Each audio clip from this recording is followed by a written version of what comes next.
Why you should join the military.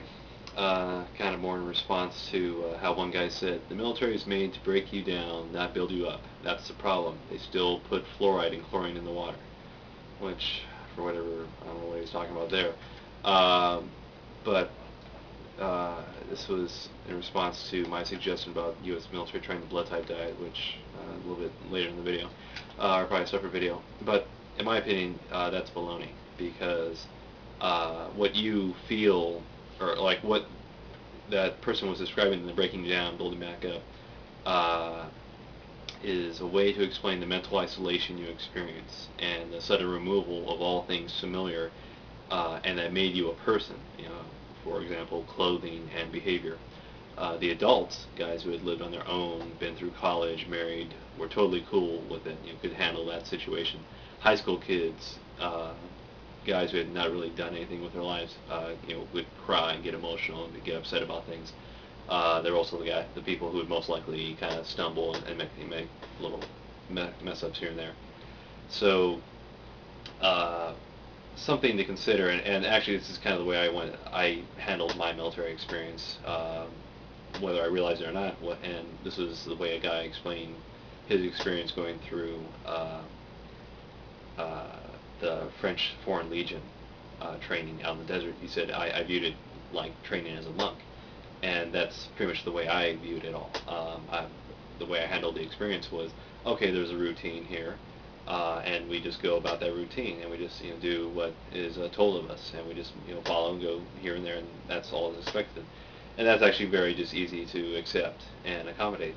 And then on top of that, we had, in my opinion, good drill sergeants who realized you don't have to constantly badger the recruits to get something out of them, because by that point we had been ordered and disciplined and organized enough that okay, we understand what's at stake, what is needed of us. And actually, if we're just very respectful and very quiet and just all right, you were told, uh, we're good. And so great way to just establish that okay, there's an authority over all of you, but and within all of us, there was no rank on our lapels, which was an excellent idea because that just made us realize we're soldiers first, then there's rank. Um, so that's just one of those things, but it really makes you appreciate and understand that okay, what are we doing together? What is the purpose of us being here? And that was just something also that it was funny because prior to me joining that training unit, there was a woman who was a PFC, an E3 in rank structure. So she had just barely joined the military, and if you did not address her as PFC, she would tell you to drop and do push-ups. Now, so this happened to a gentleman before me, and then I walked in, and not since it was not explained to me what I was supposed to be doing, uh, and I was not aware that I was supposed to do that. She ordered me to drop as well. Joe Sarn walked in and said, do you know why you dropped? I said, I have no idea. And he asked this other guy, and he kind of was giving some lip, and so it was that guy that Joel Sarn addressed, and actually kind of given a hard time about. But he also let the PFC know, like, what are you doing? What what are you trying to establish? You have no right to be doing it. Or I don't know if he said that, but that was something you hear about. I heard about later on, and it's always funny how people they like to use the rules to fit, when they do things. So always keep that in mind about the military. Anyways, so the concept that it breaks you down, builds you back up. No, it's just how else do you explain and handle the stressful situation of you going into a new place? You're surrounded by a bunch of weird strangers, and you're in a tense, emotional. It's hard for you to deal and react to all of this. Um, so that's just how you deal with it. I like the idea of the monk in that there's no reason to panic. It's it like pain is just part of the thing, and whatever they have us do is whatever they have us do. We were never really told per se what would happen here or there. I mean, we had a generalized idea of the schedule, but otherwise, yeah, it was no real threat or problem, or you wouldn't go somewhere and because they did a good job unpacking. You weren't like, oh my goodness, I don't have this or that. But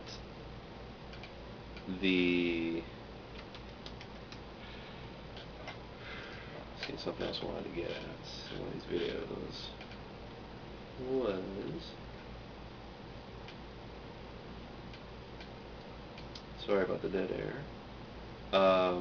Anyways, so I am kind of the opinion that that the military should look into this blood type diet, because there's a lot of elements in there about just how food is going to be affecting the physiology of the recruit, and in particular, so that's both male and female, uh, but then of course the various blood types, which would have certain foods, if the person eats that food, can cause an irritation, discomfort.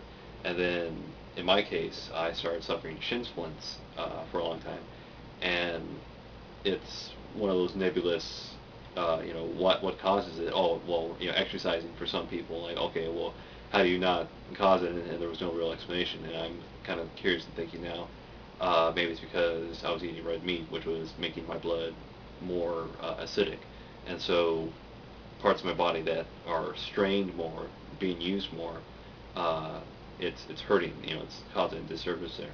So that's just one of the things.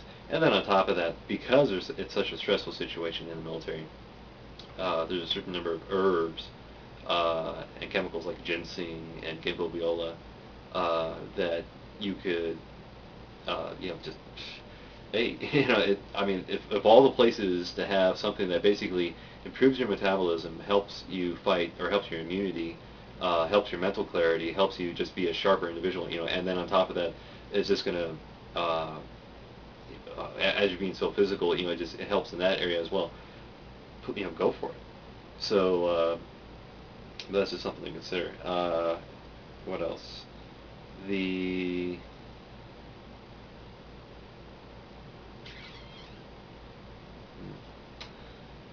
Well, long enough video anyways.